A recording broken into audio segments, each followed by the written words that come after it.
네, 지금 국무회의가 열리고 있죠. 곧 발표될 사정부 추경안 전망 이인철 참좋은경제연구소장과 함께 짚어보겠습니다. 안녕하십니까? 어서 오세요. 네, 자, 이재명 정부의 첫 추경안이 오늘 국무회의에 상정될 예정인데 지금 2차 추경이 20조 원 규모가 될 걸로 예상되고 있습니다. 과거와 비교하면 어떻습니까? 과거와 비교하면 이제 상당히 많은 편입니다. 우리가 이제 추경하면 이전 정부 그리고 이전 정부, 문재인 정부 시절 코로나 때문에 무려 7차례에 걸쳐서 추경을 단행을 했거든요. 예. 당시에 이제 추경 규모를 보게 되면 물론 뭐 전 국민 이제 긴급 재난지원금도 있었습니다만 7차례 추경을 통해서 무려 한 5년 동안 문재인 정부 5년 동안 130조 원 가량의 추경이 편성이 됐는데 규모를 보니까 뭐 적게는 7.8조 원, 많게는 35조 원이 있는데 우리도 사실은 1차 추경했잖아요. 네. 지난달 1차 추경 13조 8천억 원, 그리고 2차 추경이 20조 원 플러스 알파예요. 그러면 한 35조라고 추정을 한다면 굉장히 높은 수준임에 분명합니다. 그런데 이제 아마 기억하시겠습니다만 이재명 대통령이 G7 이제 정상회의 참석자 공군기 2로 출발할 때 15분간 기자 간담회를 했어요.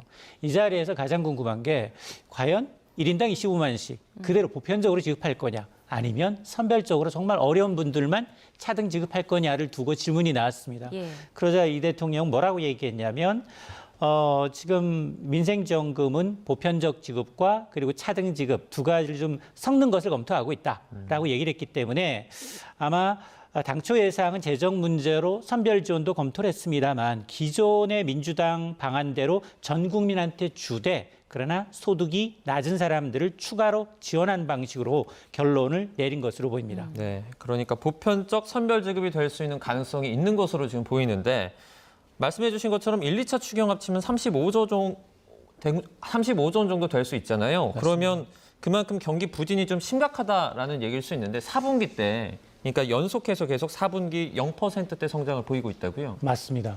늘 말씀드립니다만 사실 우리나라의 잠재 성장률이 꽤 낮아졌고요. 최근 3, 4년 동안 물가가 성장률을 웃돌았어요.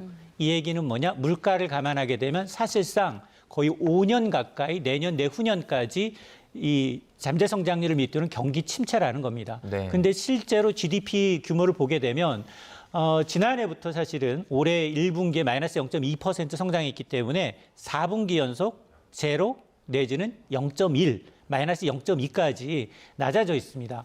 1분기가 마이너스 0.2라면 2분기 성적표가 만에 하나 마이너스 떨어진다면 경제학상 통상 2분기 연속 마이너스 성장은 경기 침체 국면에 진입합니다. 예. 그래서 한국은행이 사실은 금리 내렸잖아요. 선별적으로 지난해 10월부터 4번 내렸어요. 10월, 11월, 2월, 5월. 그리고 여기에다가 재정 보강을 위해서 이제 추경 얘기가 나오고 있는데 1차로 이제 지난달 이제 13조 8천억 원 이게 집행이 석 달 이내 70%를 조개 투입을 하자. 당시에는 이제 산불 피해도 있었고요, 소상공인도 있었고요, 여러 가지 이제 급한 용도로 쓰였는데 이번에 2차 추경은 일단 이제 지난 여야가 이제 합의했던 총 35조 원 규모에서 이번 2차 추경이 한 20조 플러스 알파가 될 것으로 보이는데 이걸 감안하게 되면 이번에는 이제 민생회복지원금 그러니까 1인당 아까 얘기했습니다만 선별 지급할지 보편 지급할지에 대한 여부 그리고 이제 어려운 분들한테 어떻게 더 많이 지급할지에 대한 큰 그림이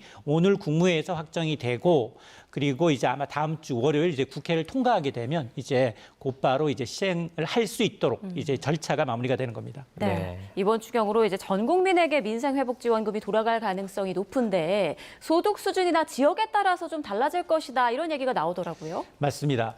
지금까지 나온 자료를 종합해 보면 이번 민생지원금은 이제 이 두 차례 나눠서 이제 걸쳐서 이제 이 소득별로 차등화되는데 우선 1차로 가능한 한 빠른 소비 진작을 위해서 기본적으로 전 국민에게 15만 원을 지급하겠다는 겁니다. 여기에 조금 더 어려우신 분들, 차상위 계층이라든가 이제 한부모 가정에 대해서는 30만 원을 그리고 이제 기초생활수급자, 가장 어려운 이 기초수급생활자에 대한 40만 원을 선별 지급하는 거고 두 번째는 건강보험료 기준이에요. 건강보험료 기준 상위 10%를 제외하고 나머지 90% 전 국민에게 10만 원씩 추가 지급하겠다라는 건데 결론적으로 얘기하면 지금 소득 상위 10%를 제외하게 되면 일반 국민이라면 총 한 25만 원 정도, 차상위 계층이라면 40만 원 정도, 그리고 기초생활수급자라면 50만 원을 각각 받게 되는데 4인 가족 기준 아니겠어요? 4인 가족 기준이라면 일반 국민은 4인 가족 곱하기 25. 이러면 100만 원을 그리고 기초생활수급자의 경우에는 50만 원 곱하기 4를 하면 이제 한 200만 원까지 받게 되는데 가장 적게 받게 되는 소득 상위 10%의 기준이 뭐냐? 건강보험료예요. 건강보험료 기준 2025년 기준입니다. 직장인이라면 월 평균 건강보험료를 40만 원 이상 내고 있는지 지역가입자라면 45만 원 이상 내고 있는지를 보면 내가 정부가 분류하고 있는 소득상위 10%에 해당하는구나를 판가름 할 수 있는데 보통 이제 직장인의 경우는 거의 대기업의 경우 과부장 이상은 연봉 1억 원이 넘거든요.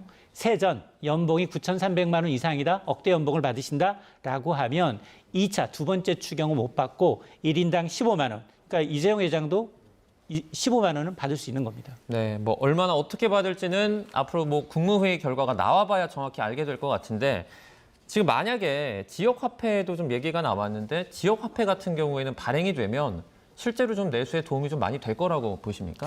일단은 이제 지역경제 활성화가 궁극적인 목표예요. 그래서 현금 지급보다는 지역화폐, 소비 쿠폰을 발행한 지역경제 활성화에 초점을 맞추고 있습니다. 그러다 보니 이제 지역사랑 상품권의 규모도 1차도 이제 늘어났지만 네. 2차도 추가로 더 늘어날 수밖에 없는 상황인데, 근데 지금 이제 어쨌든 소비자들이 이제 체감할 수 있는 이제 지역사랑 상품권의 경우에도 지역별로 할인율을 더 높게 하겠다. 서울과 수도권은 조금 할인율을 적게. 그동안 명절이나 특수한 기간에 한해서 10%까지 할인해 줬어요. 그걸 조금 어려운 지역들, 특히나 인구가 감소하거나 이제 산불이 났다거나 이런 위기에 이제 처한 이제 지역의 경우에는 최대 15%까지 1.5배 정도 할인율을 높이해서 소비자 입장에서 보면 제한된 지역 내에서만 써야 되거든요. 그 지역에서만 쓰고 다른 데를 쓰지 못하게 하고 있어요. 그리고 과거 용도를 보게 되면 대형마트, 백화점, 그리고 온라인 대형 이제 플랫폼 이런 데서 못 쓰거든요. 그러니까 이제 골목 상권 위주로 사용할 수 있게끔 이제 하고 있기 때문에 아마 지역 경제 활성화와 이제 체감 경제 회복에는 좀 도움이 되지 않겠느냐라고 보고 있는데 앞서 한국은행이 뭐라고 얘기를 했느냐. 1차 추경 13조 8천억 원 했잖아요. 예. 어느 정도 경제 성장률을 견인하는 효과가 있냐라는 질문에 대해서 0.1%예요. 그러니까 올해 성장률 하느니 0.8, 0. 얘기하고 있잖아요.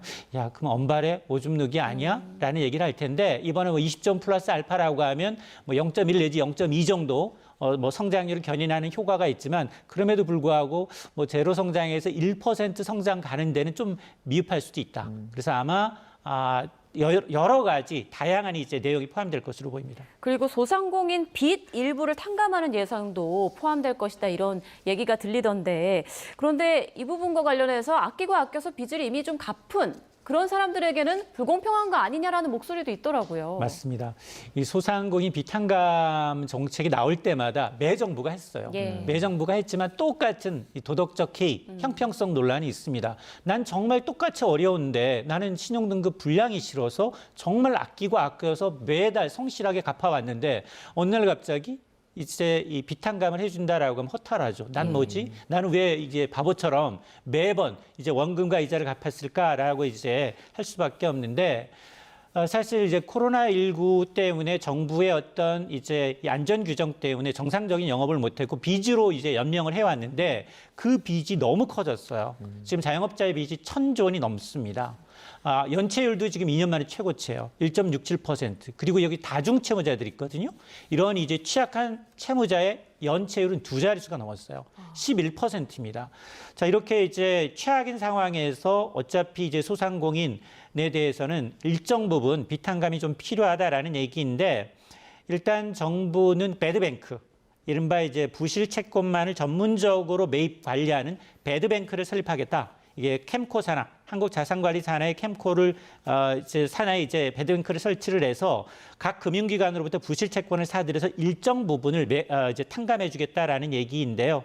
자, 그러다 보니 역차별 논란 말씀하셨던 것처럼 이제 이런 배드뱅크 도입이 자영업자의 재기를 돕는 아주 뭐 여러 가지 해법 중에는 뭐 해법이긴 하지만 경기 회복에 일정 부분 긍정적인 영향을 줄 수 있지만 그러나 야 내년에도 계속 어려우면 나도 대상자가 될 수 있지 않겠느냐? 이러면 이제 모럴 해저드 논란 그리고 도덕 형평성에 대한 이제 우려는 함께 이제 제기가 되고 있습니다. 네, 국무회의에서 2차 추경안과 관련한 또 결과 나오면 저희가 전해드리도록 하겠습니다. 지금까지 이인철 참좋은경제연구소장과 함께했습니다. 고맙습니다. 고맙습니다.